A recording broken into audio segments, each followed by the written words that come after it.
ओम श्री चंडिकाय नमः। आज आप दिव्य चंडी हृदय स्त्रोत श्रवण करने वाले हैं। माता पराशक्ति का यह स्त्रोत बहुत ही शक्तिशाली स्त्रोत माना जाता है। इस स्त्रोत के पाठ करने से, श्रवण करने से समस्त प्रकार के व्याधि, संकट, विघ्न दूर हो जाते हैं। समस्त प्रकार की नकारात्मक ऊर्जाओं का नाश होता है। ग्रह बाधा, रोग बाधा शांत होती है। इस स्त्रोत का जो व्यक्ति नित्य प्रतिदिन पाठ करता है उसके जीवन से दारिद्रता दूर हो जाती है। चलिए श्रवण करते हैं दिव्य चंडी हृदय स्त्रोत और मां भगवती चंडी की कृपा प्राप्त करते हैं। श्री चंडिका हृदय स्तोत्र। ओम अस्य श्री चंडिका हृदय स्तोत्र मंत्रस्य श्री मार्कंडेय ऋषिः अनुष्टोपछन्दः श्री चंडिका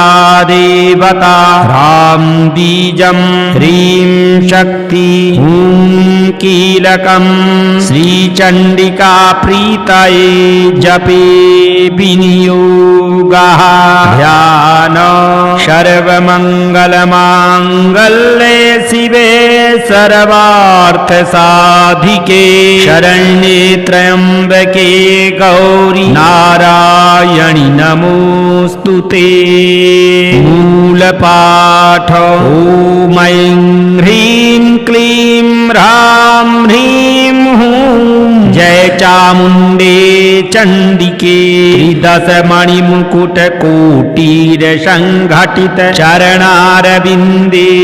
गायत्री सावित्री सरस्वती महाहिकृताभरणे भैरव रूप धारिणी प्रगटित दंष्ट्रीग्रवदने घोरे घोरानने ज्वल ज्वल ज्वाला सहस्र परिव्रते महाट्टहास बधिरीकृत दिगंतरे शरवायुध परिपूर्णे कपालहस्ते जगाजिनोत्तरीये भूतबेताल वृंद परिव्रते प्रकंपित चराचरे मधुकैटभ महिषासुर धूम्रलोचन चंडमुंड रक्त बीज शुंभन शुंभादि दैत्य निशकंटके कालरात्रि महामाये शिवे नित्ये इंद्राग्नियम निरित्त वरुण वायु सोमे शान प्रधान शक्ति भूते ब्रह्म विष्णु शिव स्तुते त्रिभुवन धराधारे वामे ज्येष्ठे वरदे रौद्र्यंबिके ब्राह्मी माहेश्वरी कौमारी वैष्णवी शंखिनी वाराहीन्द्रियाणि चामुंडे शिवे दूती महाकाली महालक्ष्मी महासरस्वती स्वरूपे नाद मध्य स्थिते महोग्र विशोरग खड़ा फड़ी घटित मुकुट कटकादि रत्न महाज्वाला मय पाद बाहु कंठोत्तमांगे मालाकुले महामहिषोपरि गंधर्व विद्याधराराधिते नवरत्न निधि कोशे तत्वस्वरूपे वाक्पाणिपाद पायुपस्थात्मिके शब्दस्पर्श रूप रस गंधादि स्वरूपे त्वक्चक्षुश्रोत्र जिह्वा घ्राण महाबुद्धि स्थिते ओंकार ऐंकार ह्रींकार क्लींकार हसते आं क्रों आग्नेय नयन पात्रे प्रवेशय प्रवेशय द्रां शोषय शोषय द्रीं सुकुमारय सुकुमारय श्री सर्वं प्रवेशय प्रवेशय त्रैलोक्य बरबरणिनि समस्त चित्तं वशीकुरु कुरु मम शत्रून् शीघ्रं मारय मारय जाग्रत स्वप्न सुषुप्त्यावस्थास्वमास्मान् राजचौराग्नि जलबात विषभूत शत्रु मृत्यु ज्वरादि स्फोटकादि नाना रोगेभ्यो नानापवादेभ्यः हर कर्म मंत्र तंत्र यंत्रोषध शल्यशून यच्छुदेभ्यः सम्यग् मां रक्ष रक्ष। ओम ऐं ह्रां ह्रीं ह्रूं ह्रैं ह्रौं ह्रः स्फ्रां स्फ्रीं स्फ्रूं स्फ्रैं स्फ्रौं मम सर्वकार कर्माणि साधय साधय ॐ फट् स्वाहा राजद्वारे समसाने वा विवादे शत्रुसङ्कटे भूतानि चोरमध्यस्थे मम कार्याणि साधय स्वाहा फलश्रुति चण्डिका हृदयं गुह्यं त्रिसन्ध्यं यः पठेन्नरः सर्वकामप्रदं पुंसां मुक्तिं मुक्तिं प्रयच्छति ॐ श्रीचण्डिकाय नमः ॐ श्रीचण्डिकाय नमः ॐ श्रीचण्डिकाय नमः ॐ श्रीचण्डिकाय नमः श्रीचण्डिकार हृदय स्तोत्र ॐ अस्य श्रीचण्डिकार हृदय स्तोत्र मन्त्रस्य श्रीमार्कण्डेय ऋषिः अनुष्टोपछन्दः श्रीचण्डिका देवता ह्रां बीजं ह्रीं शक्ति ॐ कीलकं श्रीचण्डिका प्रीतये जपे विनियोगः ध्यान सर्वमङ्गलमाङ्गल्ये शिवे सर्वार्थसाधिके शरण्ये त्र्यम्बके गौरी नारायणि नमोऽस्तुते मूलपाठ ॐ ऐं ह्रीं क्लीं ह्रां ह्रीं हूं जय चामुण्डे चण्डिके दशमणिमुकुटकोटिरसङ्घटित चरणारविन्दे गायत्री सावित्री सरस्वती महाहिकृताभरणे भैरवरूपधारिणि प्रकटित दंष्ट्रीग्रवदने घोरे घोरानने ज्वल ज्वल ज्वाला सहस्र परिव्रते महाट्टहास बधिरीकृत दिगन्तरे शरवायुध परिपूर्णे कपालहस्ते जगाजिनोत्तरीये भूतबेताल वृन्द परिव्रते प्रकम्पित चराचरे मधुकैटभ महिषासुरधूम्रलोचन चण्डमुण्ड रक्तबीज शुम्भन शुम्भादि दैत्यनिशकण्टके कालरात्रि महामाये शिवे नित्ये इन्द्राग्नियमनिरिक्त वरुण वायु सोमे शान प्रधान शक्ति भूते ब्रह्म विष्णु शिवस्तुते त्रिभुवन धराधारे वामे ज्येष्ठे वरदे रौद्र्यम्बिके ब्राह्मी माहेश्वरी कौमारी वैष्णवी शङ्खिनी वाराहीन्द्रियाणि चामुण्डे शिवे दूती महाकाली महालक्ष्मी महासरस्वती स्वरूपे नादमध्य स्थिते महोग्रविशोरग फणाफणिघटित मुकुट कटकादि रत्न महाज्वाला मय पादबाहु कण्ठोत्तमाङ्गे मालाकुले महामहिषोपरि गन्धर्व विद्याधराराधिते नवरत्न निधिकोशे तत्त्वस्वरूपे वाक्पाणिपादपायूपस्थात्मिके शब्दस्पर्शरूपरस गन्धादि स्वरूपे त्वक्चक्षुश्रोत्रजिह्वा घ्राण महाबुद्धिस्थिते ओंकार ऐंकार ह्रींकार क्लींकार हसते आं क्रों आग्नेय नयन पात्रे प्रवेशय द्रां शोषय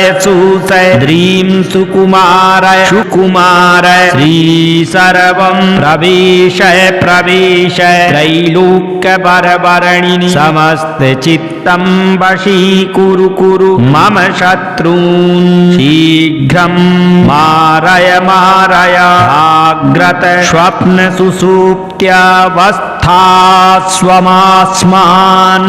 राजचौराग्नि जलवात विषभूत शत्रु मृत्यु ज्वरादि स्फोटकादि नाना रोगेभ्यो नानापवादेभ्यः हर कर्म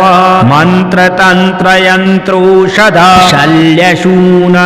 यच्छुदेभ्यः सम्यक् मां रक्ष रक्ष ॐ ऐं ह्रां ह्रीं ह्रूं ह्रैं ह्रौं ह्रः स्फ्रां स्फ्रीं स्फ्रूं स्फ्रैं स्फ्रौं मम सर्वकार कर्माणि साधय साधय ॐ फट् स्वाहा राजद्वारे समसाने विवादे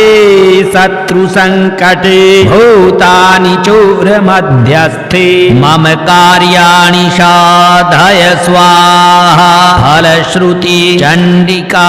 हृदयं गुह्यं त्रिसन्ध्यं यः पठेन्नरः सर्वकामप्रदं पुंसां मुक्तिं मुक्तिं प्रयाच्छति ॐ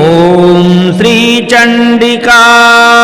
नमः ॐ श्रीचण्डिकाय नमः ॐ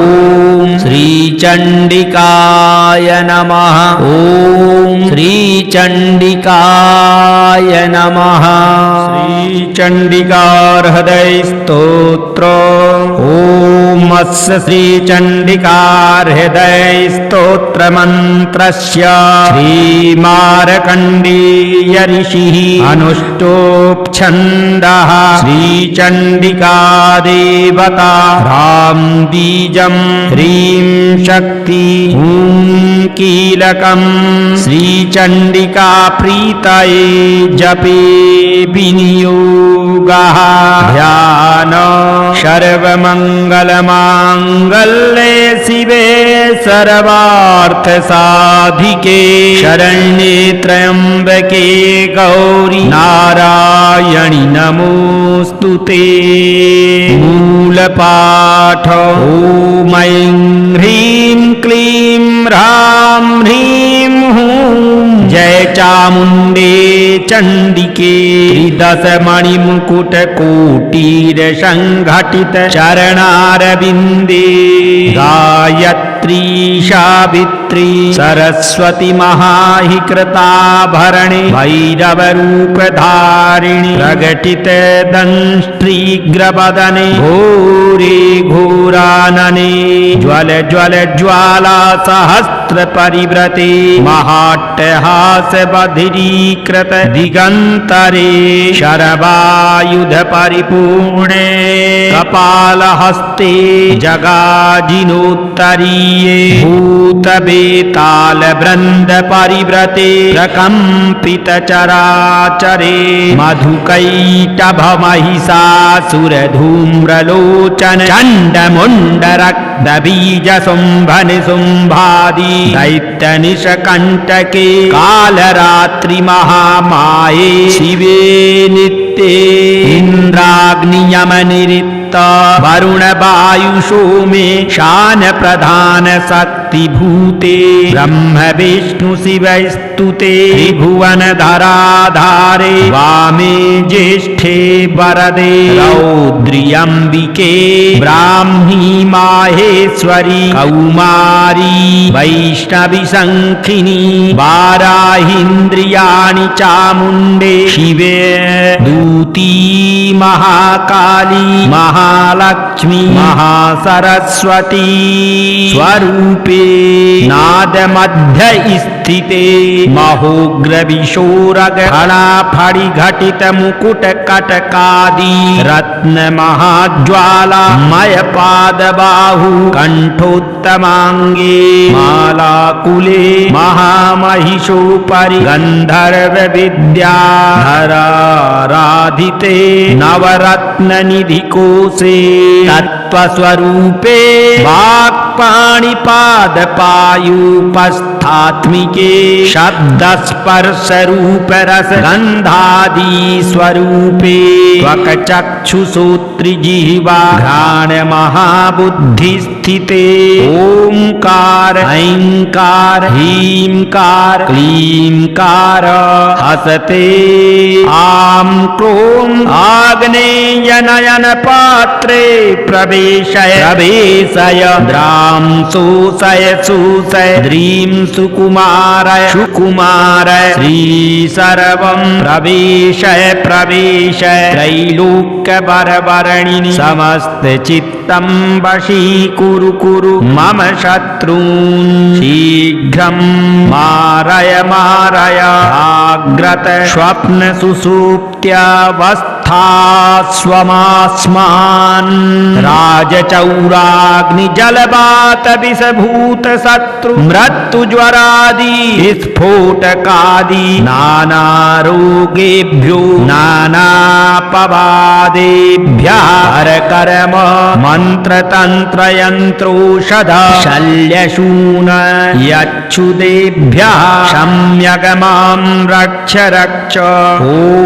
ऐं ह्रां ह्रीं ह्रूं ह्रैं ह्रौं ह्रः स्फ्रां स्फ्रीं स्फ्रूं स्फ्रैं स्फ्रौं मम सर्वकार कर्माणि साधय फट् स्वाहा राजद्वारे समसाने विवादे शत्रु संकटे भूतानि चोर मध्यस्थे मम कार्याणि साधय स्वाहा फलश्रुति चंडिकार हृदयं गुह्यं त्रिसन्ध्यं यः पठेन्नरः सर्वकामप्रदं पुंसां मुक्तिं प्रयाक्षति ॐ श्रीचण्डिकाय नमः ॐ श्रीचण्डिकाय नमः ॐ श्रीचण्डिकाय नमः ॐ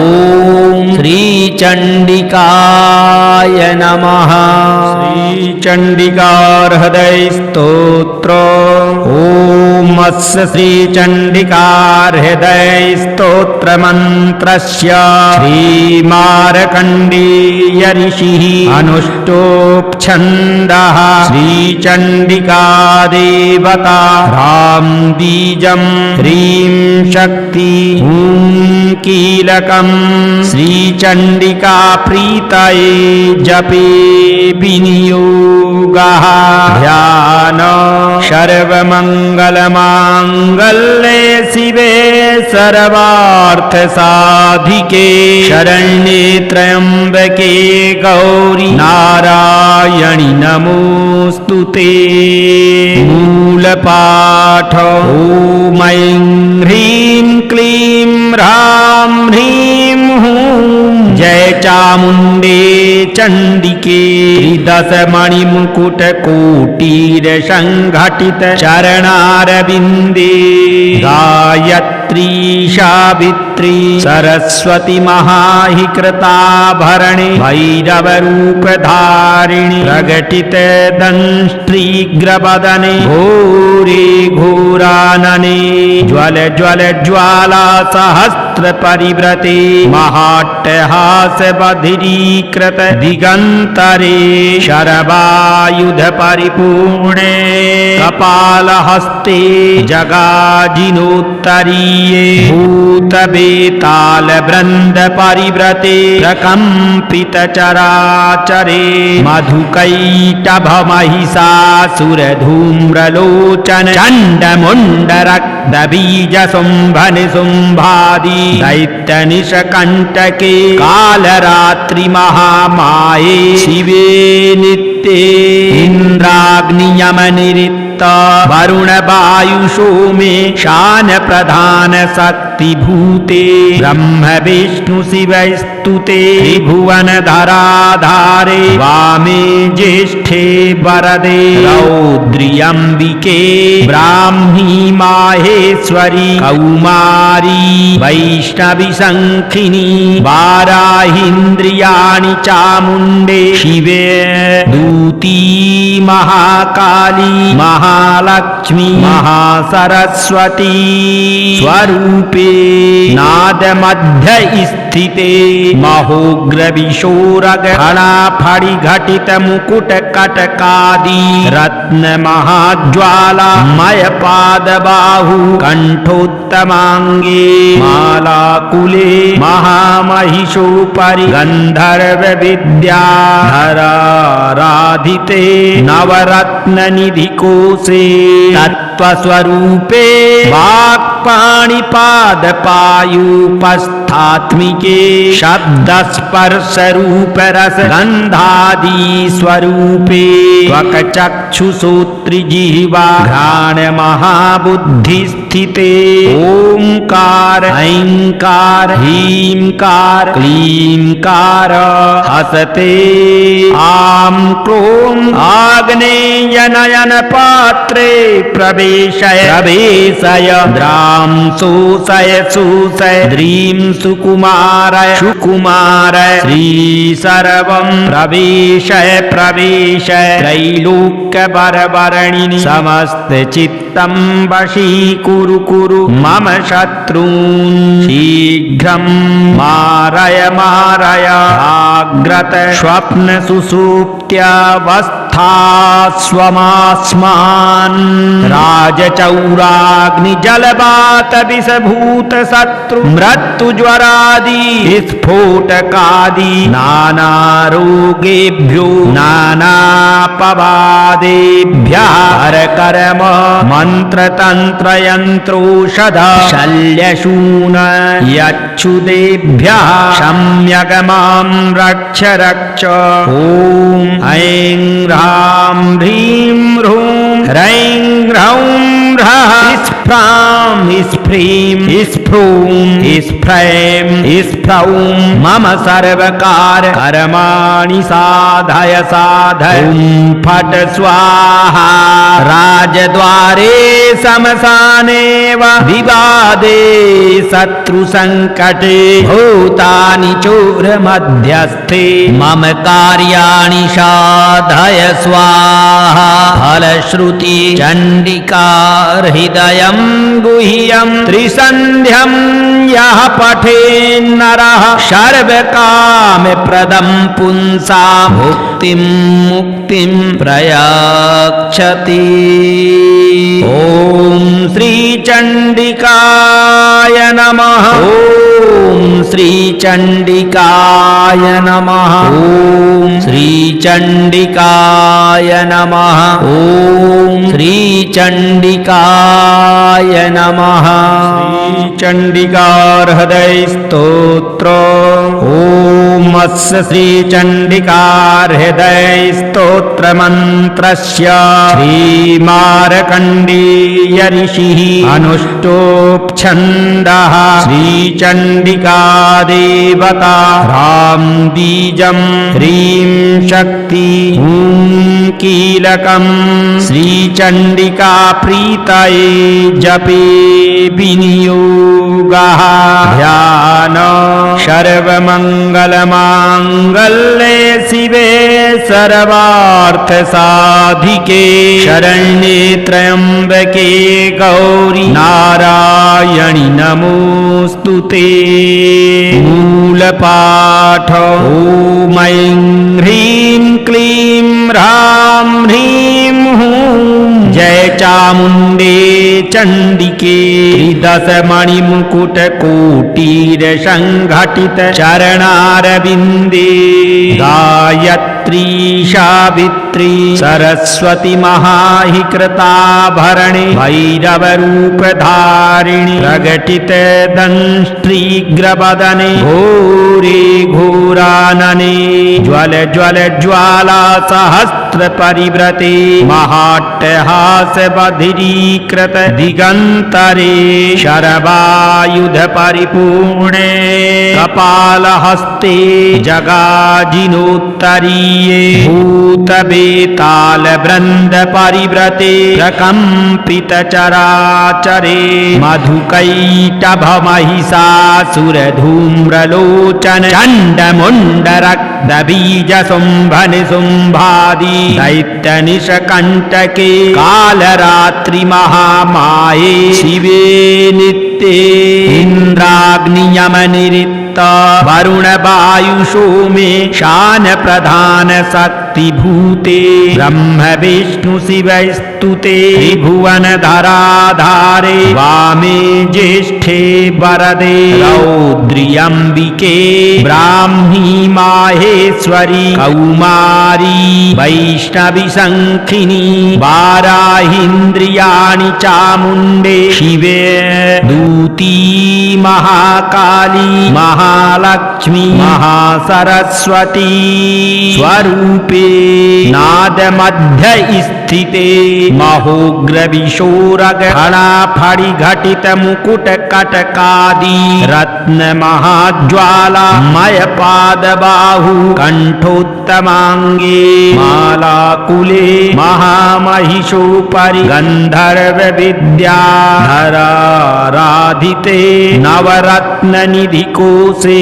तत्त्वस्वरूपे वाक्पाणिपादपायुपस्थात्मिके शब्दस्पर्शरूपरसगन्धादि स्वरूपे त्वक्चक्षुश्रोत्रजिह्वा घ्राण महाबुद्धिस्थिते ओंकार ऐंकार ह्रींकार क्लींकार हसते आं क्रों आग्नेय नयन पात्रे प्रवेशय द्रां शोषय द्रीं सुकुमारय श्री सर्वं प्रवेशय त्रैलोक्यवरवर्णिनि समस्त चित्तं वशीकुरु मम शत्रून् शीघ्रं मारय जाग्रत स्वप्न सुषुप्त्यावस्थास्वमास्मान् राजचौराग्निजलवात विषभूत शत्रु मृत्युज्वरादि स्फोटकादि नानारोगेभ्यो नानापवादेभ्यः हरकर्म मन्त्रतन्त्रयन्त्रोषध शल्यशून यच्छुदेभ्यः सम्यगमां रक्ष ॐ ऐं ह्रां ह्रीं ह्रूं ह्रैं ह्रौं ह्रः स्फ्रां स्फ्रीं स्फ्रूं स्फ्रैं स्फ्रौं मम सर्वकार कर्माणि साधय ॐ फट् स्वाहा